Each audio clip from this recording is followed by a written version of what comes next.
Hello, everyone, and welcome back to the After the Frame podcast. My name is Malik, and I am joined, as always, by. Hi, my name is Matt.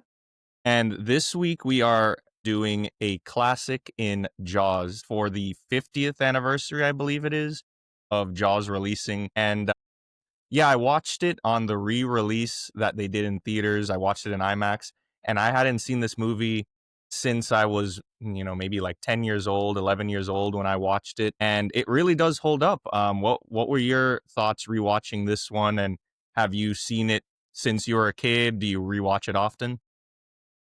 I've seen it countless times. It's one of my all-time favorites. For me, when people talk about the summer blockbuster, Jaws is the movie that defines it. Like it's the template. Everything about it is the standard that big movies have been chasing ever since.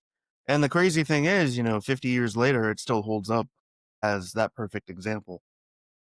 Yeah, what I found interesting after I watched the re-release in theaters, I started doing a little bit more research even before we had decided to do this episode, and I found it interesting because it's known as like the true first summer blockbuster. Originally, it was meant to come out the year previous in the winter time, Hmm. and then it had like its issues obviously with the practical shark and everything, and then it got pushed to the summertime, and around that era the movies that were put in the summer were kind of like throwaway movies because kids that are out on summer, they're not wanting to be in a movie theater, but this movie redefined the standards, and yeah, everybody was lining up around the block, giving the name Blockbuster, of course, and went to see this one. And it really put Steven Spielberg on the map because this was his first big motion picture that he did, before obviously he went in to do E.T. and all other movies that we know him for. But yeah, I thought that was an interesting piece of information that I didn't know beforehand.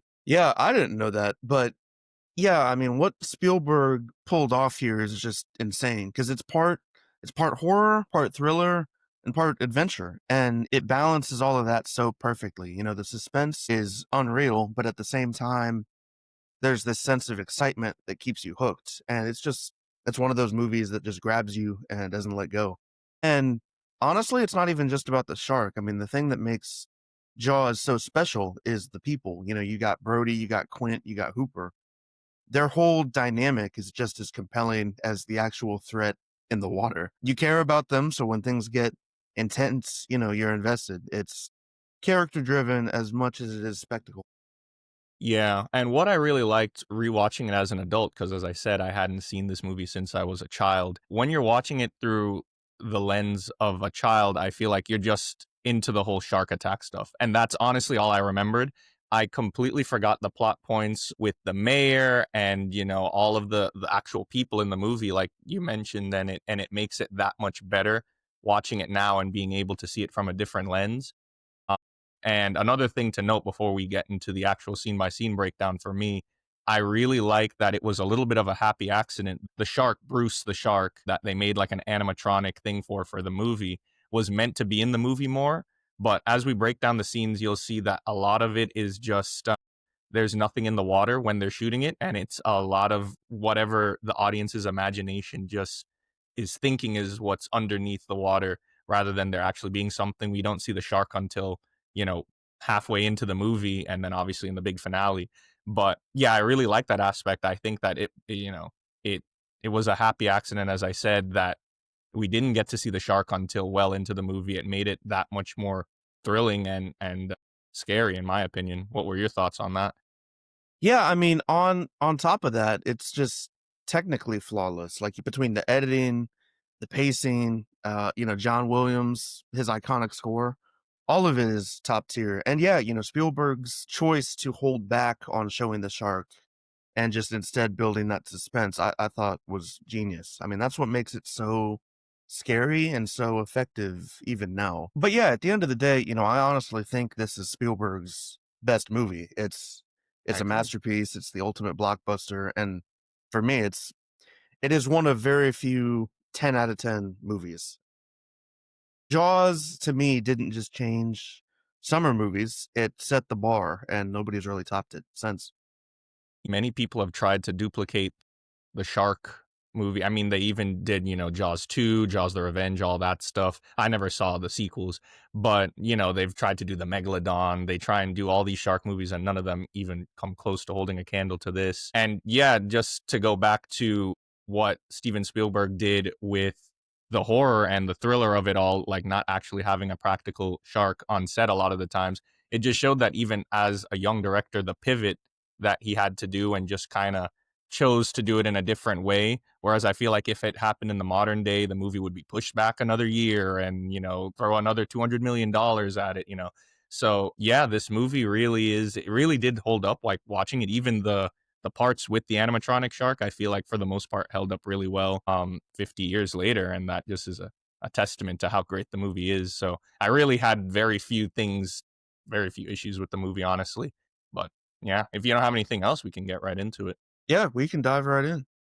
Alrighty. So the opening scene, it opens with, as you already mentioned, John Williams' iconic score that has transcended pop culture for years and years now. And what I liked about this opening scene, and through a lot of the scenes within the movie, we get the POV underwater, kind of like we're the shark in that instance. It cuts onto the beach and there's like a group there and they're gathered doing a bonfire.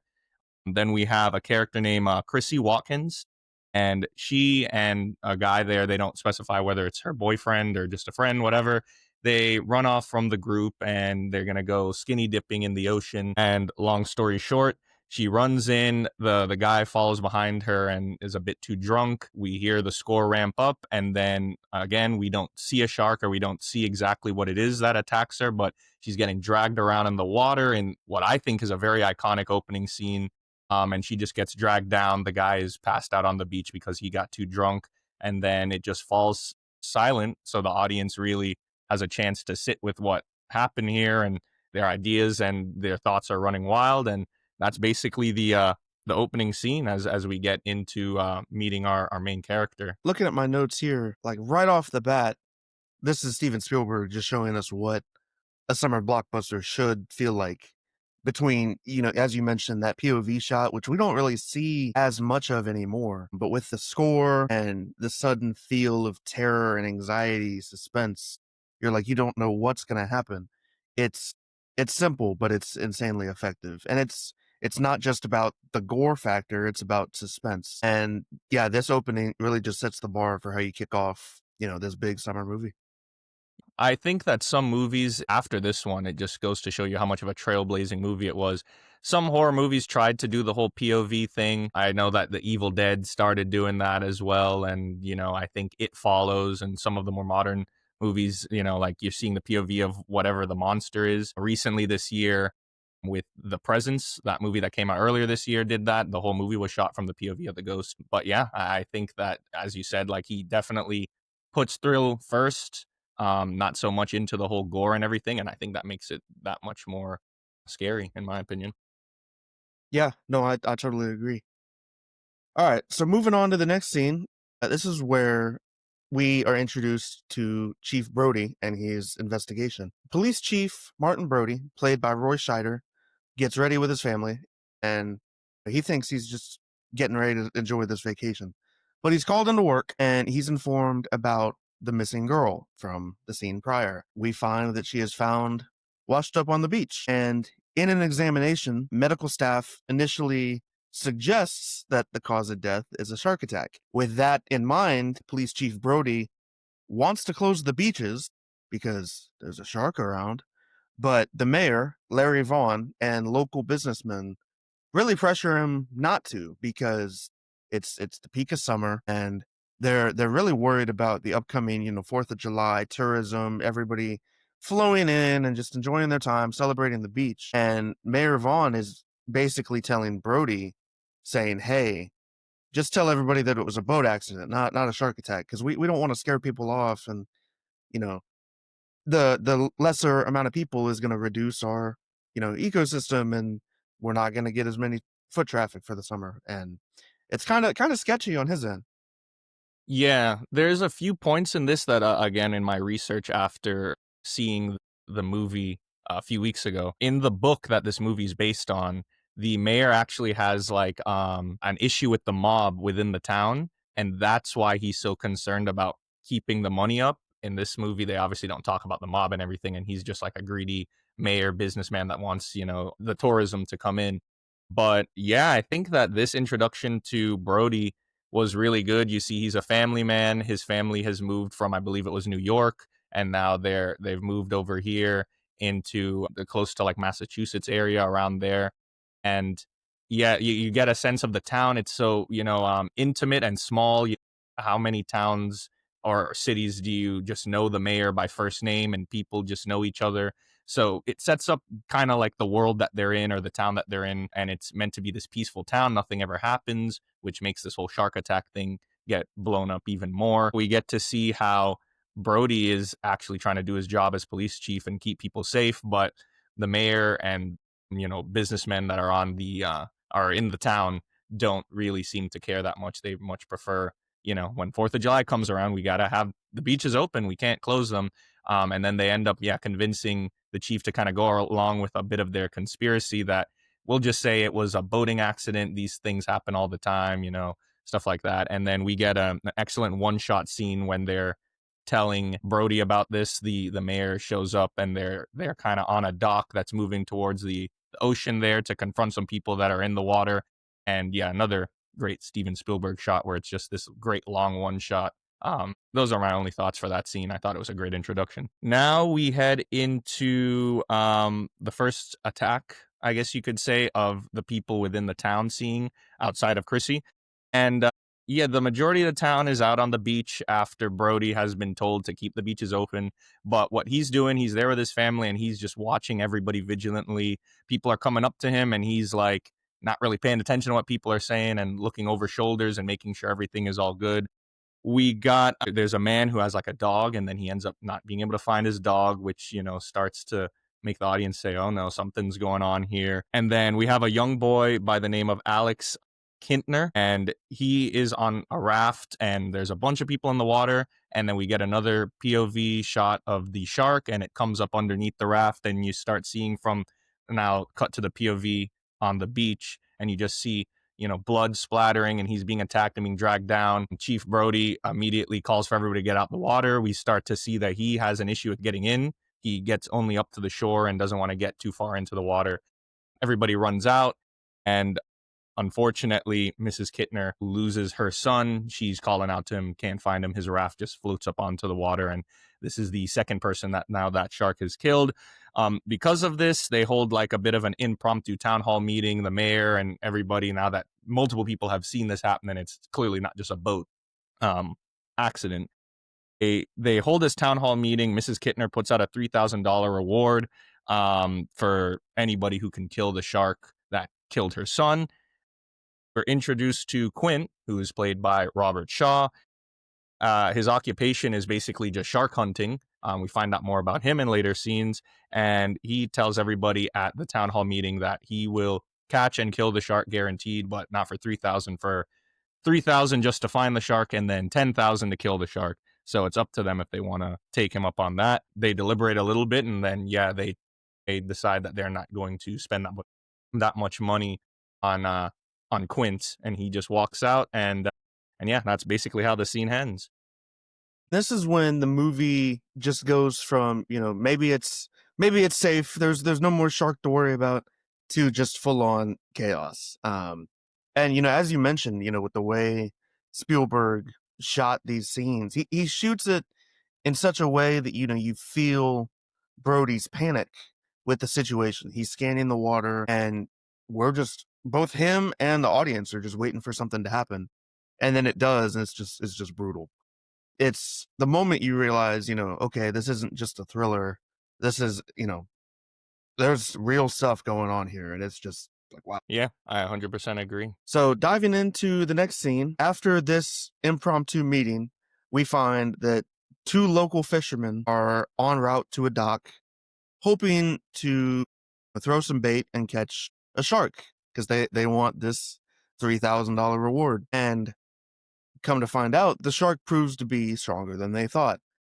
The shark takes the bait, and in doing so, he ends up breaking the dock, just creating this whole chaos for these two fishermen. In that correspondence, the fisherman fell in and the shark goes after him, but they narrowly escape. After that, we meet Mr. Matt Hooper, played by Richard Dreyfuss, who is a marine biologist from the Oceanographic Institute. He arrives into the town. He meets with Brody to look at Chrissy's remains, obviously assessing, the shark damage, what kind of shark, anything it may be. And then multiple fishermen, go shark hunting because everybody wants this reward. It's a bounty. Like everybody's all hands in. And then Hooper concludes that it was, in fact, a shark attack. We come to find that a fisherman does catch a shark, and everybody celebrates, thinking it's over. We caught the culprit, thinking, all is well. Hooper, of course, is skeptical. He just got there, and even with that, he's skeptical that it's the correct shark. And then we come to find Mrs. Kintner confronting Brody and slapping him in public for, knowing a shark was in the water and not warning anybody. So this is where the repercussions from prior scenes catch up to Brody, and poor guy just publicly shamed. So we go through quite a few things. I like the fisherman scene with the dock because, as you said, it just shows that this is not just any old normal shark. Up until this point, when the shark, obviously attacks two humans, you would expect, the shark's going to kill them. But this shark is bigger, stronger than maybe what most people thought that it would be. It tears apart the dock, and no matter what you have tied to it, we'll see in later scenes, it just keeps on coming at you, which I thought was like pretty cool. And yeah, they narrowly escaped with their lives for that one. I thought I enjoyed Matt Hooper, the character of him. I think rewatching, I was like, oh, he's like my favorite. I forgot how much little comedic moments that the film had. He has like some good back and forth with Quint later on, but he's basically kind of like, the voice of reason. He's coming in, he has all this vast knowledge about sharks, and he's basically just, the only other person I would say that is on the camp of Brody and is trying to say to the mayor, like, hey, like, this is definitely a shark. This is more of a problem. He ends up seeing the girl Chrissy, her body, and immediately says, well, this was not a boat. Um, and then yeah, with Mrs. Kittner confronting him, I thought it was so interesting because obviously Brody is just doing as he's told, but it shows that the town views him as being responsible almost, and the mayor doesn't, of course, step in and doesn't say anything about him being the one that told Brody to do it. He's happy to have Brody be the fall man, and we see Brody being so dejected because he knows he had the knowledge of it. People are dying, and that's kind of on him for not putting his foot down and standing up to the mayor. But yeah, this scene kind of starts to show that Brody is a little bit in over his head, more so than he thinks. And, now we have him having his guilt. And then we still have the mayor breathing down his neck, talking about we have to keep the beaches open because 4th of July is coming up. And yeah, and then we add in Matt Hooper. And as I said, I think that he's a great character going forward. So yeah, these scenes combined were, yeah, very good. Progresses the film quite nicely. You have anything else on them? No, I'm all good. All right, cool. We go into the next scenes, and Hooper, after his interaction with the mayor and with Brody, telling them that he wants to do the autopsy, kind of like what you said. They caught this other shark, and he says that, oh, the shark's digestive system would have if we cut it open, would still have the human body in it. But they kind of like just throw him off. And then Brody's back at home with his family eating dinner, and you see that he's still feeling the effects of his interaction with Mrs. Kittner, obviously. And Hooper just kind of intrudes in the dinner and kind of invites himself in and brings some wine and is just talking to Brody and his wife. We find out a little bit more about that Brody is afraid of the water. We don't really get into any specifics, but we know that he has like an issue being on the water and has just never really liked it. Hooper then is talking to them and saying that he has to go back to his institute and basically say it's a shark attack. They talk a little bit more, and then he convinces Brody to go with him to do the autopsy. They go, they find the shark that the fisherman caught. They cut it open, and they see hubcaps, they see dead fish, but they see no human remains, which makes Hooper and Brody know that this is not the correct shark, that there's still another shark out there that is the one that's been killing everyone. So from that point, they decide to go onto the boat at night alone, just the two of them. They are trying to investigate the shark themselves. And then we have them coming up onto a boat of a fisherman named Bet Gardner, and they see it's completely like ransacked kind of, and they have Hooper go off in some scuba gear, and he's not really afraid of sharks or afraid of the ocean or anything. He goes in to investigate the boat, see what he can find. He finds this giant shark tooth that tells him it's a great white shark. We have like a jump scare where you see the mutilated body of Ben Gardner pop up, but in doing so, it makes Hooper drop the tooth. So there's really no concrete evidence. When he resurfaces and everything the next day, they talk to Mayor Vaughn one more time, and he once again says that the 4th of July is tomorrow and I'm not closing the beaches. I don't care what you have to do. So they decide to kind of compromise and say that they're just going to bring in more help to have people patrolling the beach while the 4th of July tourists come in. This is really just building towards that peak suspense. And the underwater reveal of Gardner's body is just one of the best jump scares ever. Even at this time, and it still works decades later. But it's really also Spielberg displaying to the audience that the shark, isn't just dangerous, it's unstoppable. It's just on a warpath right now. And this is where the sense of mystery and dread, really hits its highest point before we get to the payoff. Yeah, I agree. So moving forward, we get to the 4th of July. Dun dun dun. We come to find that, of course, these tourists flood the beach. They want to celebrate this American holiday. Brody and Hooper are working with others to really patrol the areas, just make sure everything is safe and secure. You know, with all the recent events, no one wants to get in the water. They're more than happy to chill on the sand. Yeah, nobody wants to get in the water. And the mayor is really just urging people to go in, like, oh, it's safe. There's nothing to worry about. And then Brody asks his son and his friends to go to a nearby pond connected to the ocean. And then two boys with a fake shark fin, of course, stirring the pot, causing the chaos in the water before everyone sees it's a false alarm. It's just two kids being stupid. Of course, we come to find the actual shark enters the nearby pond, coming to find, and it's attacking a man, and in doing so, poor Brody's son just getting terrified out of him. But this is our first time actually seeing the shark on the screen. It kills the man, but it doesn't touch Brody's son Michael. After this, Brody and his family, they go to the hospital, where third time's the charm. The mayor is finally convinced to shut the beach down and hire Quint to not only catch but also kill the shark. What are your thoughts on this dreaded 4th of July sequence? Yeah, a few. What I really liked, at least in the beginning of this, it shows like how many people are flooding into this town. You see the tourists like coming in. They start having like games around in bars and everything that are shark themed because this has kind of turned into a little bit of a media circus after the second killing. And I thought that this was a great scene to show how much of a hypocrite that the mayor was, because, like you mentioned, everybody is there on the beach and everybody's enjoying the sand and just kind of tanning out there.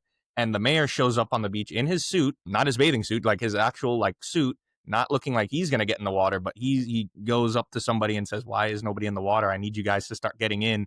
The media's here. People are there with their cameras. He's not. He's trying to put on a good face, but of course, conveniently, he's fine for everybody else to put themselves in danger. But like again, he's in his suit. He has no intention of getting in the water himself. Yeah, we get to actually see the shark for the first time, which I thought was a very cool reveal. You get to see the scale of the animatronic that they use and the scale of the shark that's within the movie. It like attacks this man. You don't really get to see too much of the shark, which I like. They still, have their restraint. It just kind of swims up to him. You get an aerial POV of it. Then he gets dragged down. You see his leg is completely severed, and it just floats to the bottom.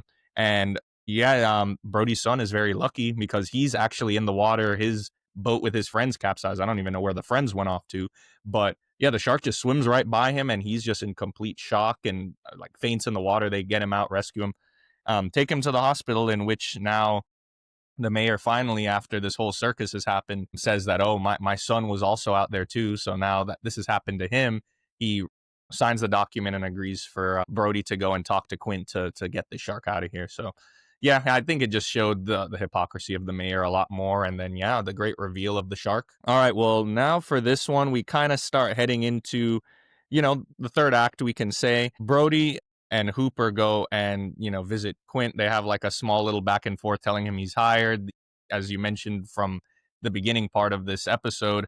Kind of the three of them have different personalities, so they butt heads a little bit, especially Hooper and Quint.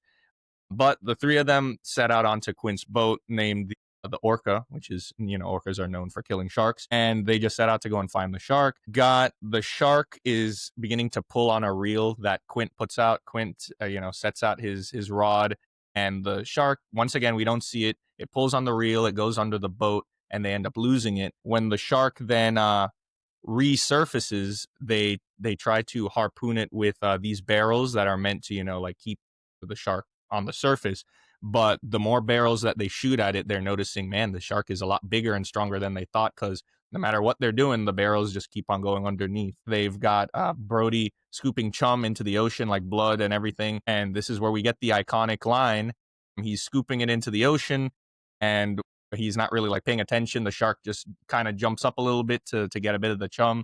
He's never seen the shark in its full scale, obviously. He just backs up into the part of the boat where Quint is at, and then he says the line, "You're going to need a bigger boat."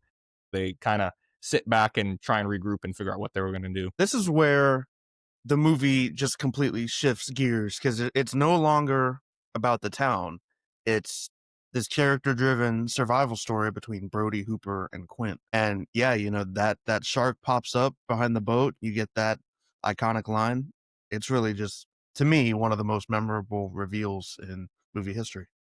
These scenes with the three of them on the boat were like the core memories when I think of this movie from childhood. Yeah, it's as you said, it's just like so iconic, just the three of them out there trying to catch this shark. So yeah, those were the memories that stuck with me. So cutting ahead, we get to a bit of a different scene for this scale of the movie, and it's really a short and sweet kind of monologue. And we come to find that this at night, the three men are bonding because they're stuck out on the water, and they're comparing scars that they've suffered throughout their lives.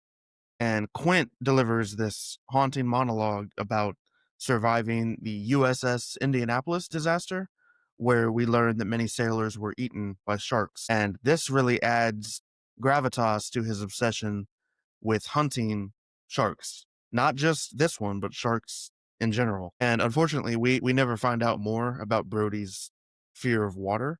But this scene is honestly why I call Jaws Spielberg's best movie, because it slows down, it lets the characters breathe, and suddenly this story about a giant shark becomes deeply human. And Quint's monologue is really chilling, and you come to understand his obsession with killing sharks. It ultimately just hits harder. And even in the modern era of film, it's rare for a blockbuster to take this kind of step back and pause and kind of collecting, you know, background of the characters, letting you just breathe for a minute. But that's why, this one is, I believe, is the standard.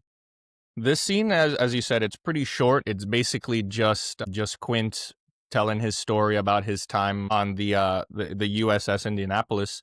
And yeah, I really, this is my one critique in the movie. I feel like they set up the whole Brody thing, and I feel like this scene could have done more since they were comparing the scars and everything that they've gotten. I really wish that they got kind of more into why Brody, you know, fears the water. Like maybe he had an interaction with a shark or something like that.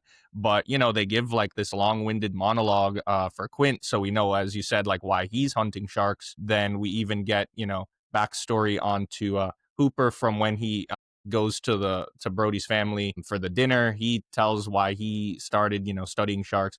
But for some reason, I don't know, the main guy in Brody, we don't get to find out his why he has this fear. We just know that he does. So I was a little, watching it back, I was a little disappointed that we don't get to find out more, because I didn't really remember how that plot point ended up. But yeah, this scene, as you said, it slows down. It doesn't really have like the shark or anything in it. It's just these these guys just talking in the boat. So yeah, I thought it was really well acted and very well done. But going into the next few scenes, we really don't have much time to be, sitting around and talking in the boat because this shark kind of has it out for them. And immediately as they're down there talking, starts ramming into the side of the boat. And at this point, I'm like, man, the shark just keeps on. It's either it's getting bigger or it's just like angrier or whatever. But yeah, it starts to damage the boat and like it's taking on water now.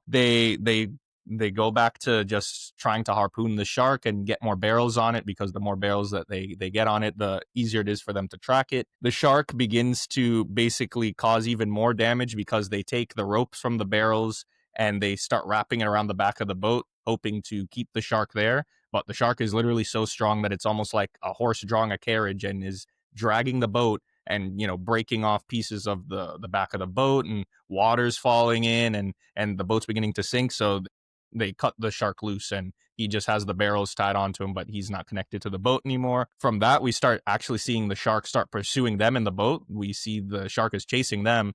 They decide to take the shark into shallower waters, but in doing so, when they're trying to run away from the shark, it kind of kills the boat's engine and it explodes and everything. So they're kind of just sitting ducks out there. There's really not much they can do, but Hooper had brought this poison and he wanted to inject it into the shark if given the opportunity. They have the shark cage that they assemble. They lower Hooper in. Obviously, the shark is very bullish and immediately breaks into the cage in a great scene where everything is all underwater and the shark still manages to jump scare and everything like that. The shark is attacking the cage, and in doing so, he doesn't see that Hooper has escaped, and Hooper just kind of goes down into the ocean and just hides away and just is trying to survive. So, what do you think of this scene before we kind of get into the big finale? Yeah, I mean, this is really just Spielberg mastering his craft at the height of suspense. Every time that the group or the audience believe that they have the upper hand in this situation, the shark just continues its warpath and just proves how unstoppable it truly is. Between the barrels, the cage, the engine blowing, it's just one continual gut punch after another. And it's exhausting, but in the best way, which is exactly what you want from a big summer climax. Yeah, I agree. And then now we get into the finale with kind of just Brody and Quint trying to take on the shark.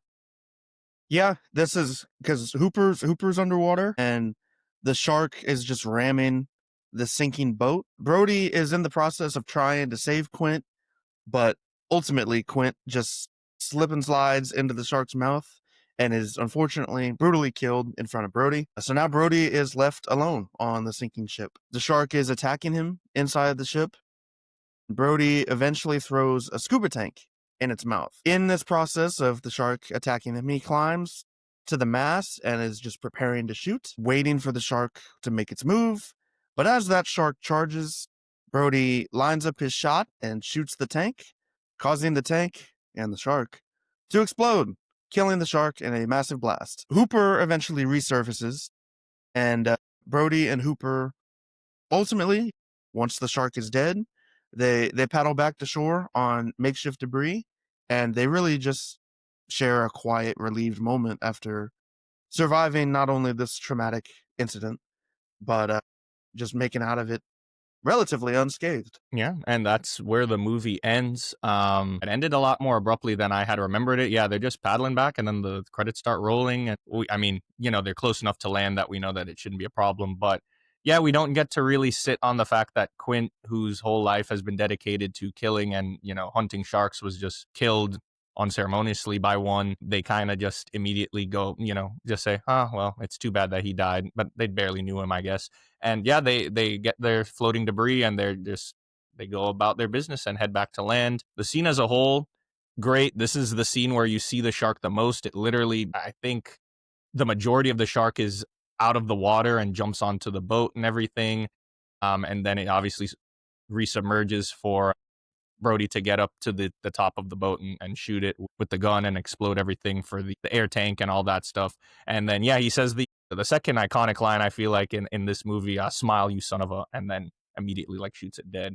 So, yeah, all in all, like wrapping things up for this movie, I mean, it was a 2-hour movie, but it went by really quick. The pacing was great. We've already touched on Steven Spielberg's directing, especially with him being so young and green at this time, which catapulted him into so much, all these other great movies that we've come to know him with.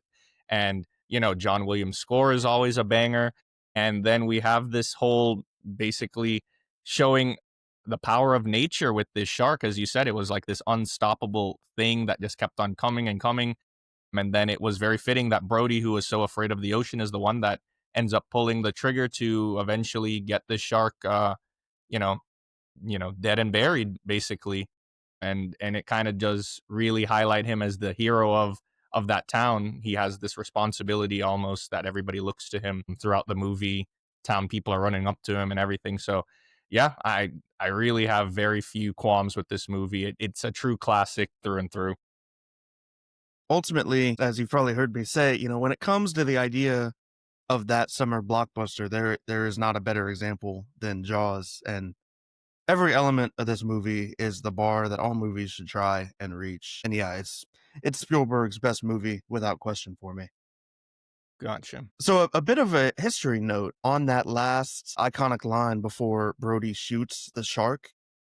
We get a nice little cutoff before, the line is actually quote unquote finished. Do you know why that was filmed that way? Well, just taking context from what you're setting up, does it have something to do with like they wanted to keep the PG rating maybe or something? So with, 'cause this movie came out in 1975. It was rated PG. If they had added that word, it would have gone all the way up to R because PG-13 wasn't a thing yet. Yeah. Nice. Gotcha. So I thought that was kind of, you know, when if I was around in 1975, I wouldn't have known that. But, looking back at kind of how things have evolved, and it's like, I, I see what they did there. Yeah, that's an interesting tidbit because yeah, it's not just this movie. If you watch a lot of movies from around this era, like 70s, 80s, and then you see that they're PG, I'm like, oh my God, like the things that like now they're just so everything is like PG-13, rated R, whatever. But yeah, back then PG, like they like, I don't know, The Conjuring would have been PG back in the 70s and people would have been going to see it with their kids, you know what I Yeah. mean? Or Saw or one of like these movies because this movie has a good amount of blood. It has like the lady in the beginning, Chrissy, is like fully naked. Like I'm pretty sure like you see her in some parts like under the water and everything. So, but I guess it was just a different time. So, but yeah, that's an interesting tidbit. I never knew that. Yeah. All right, cool. So ratings wise, I think you already touched on kind of what you were gonna rate it. I just thought it'd be nice to say so on Letterbox. This movie has a 3.9 out of 5 stars, which I think is a little low, honestly. And on Rotten Tomatoes, it has 97% from critics and 91% from audience. I gave this movie a 4.5 stars out of 5. As I said, the only thing that I had like I guess you can call an issue with is that I only wish that they kind of delved more into Brody and his fear to kind of flesh things out. I'm not sure if they touch on that in the book that the movie's based on, but yeah, that was the only thing that I felt kind of was missing from that trio because you learn more about everybody else's backstory, but you just are told Brody doesn't like the ocean and he acts like he doesn't like it, but you don't know, you don't get like a satisfying reason as to why. So, but yeah, 4.5 stars out of 5 for me. How about you? Right. As you can probably guess, I have it at 5 stars out of 5. It is very, very high up there in all time movies for me. I honestly tend to go back and forth each time on what my favorite part is, whether it's just Spielberg's direction or the performances of Roy Scheider and Shaw or the iconic score. I mean, it's really just a classic. So Yeah, I think that this movie, as I said many times, the testament that it's holding up so well 50 years later, I don't know that many movies from the modern day would be able to say the same thing 50 years from today.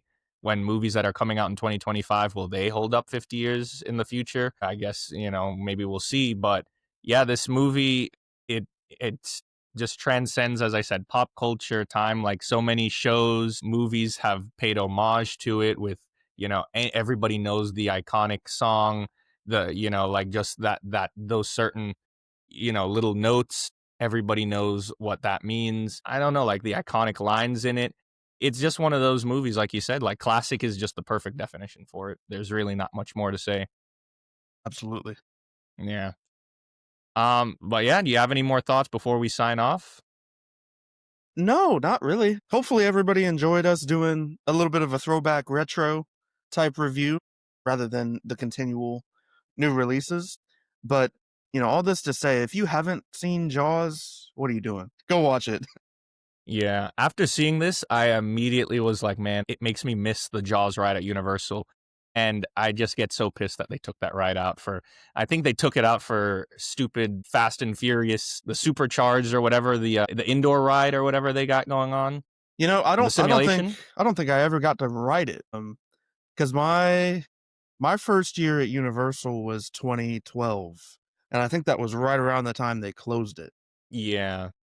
Well, I'm sorry, but it's a very good ride. Like, I remember for a long time seeing like the shark hanging up on display. Yes. Uh huh. I know they had that. I wanna say that actually got, like, closed and they did construction to build, Gringotts at, studios, I think.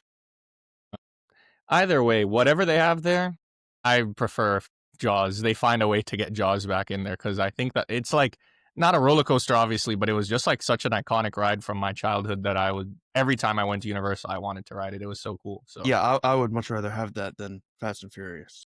oh well, yeah, for sure, they got to get rid of that at this point. Yeah.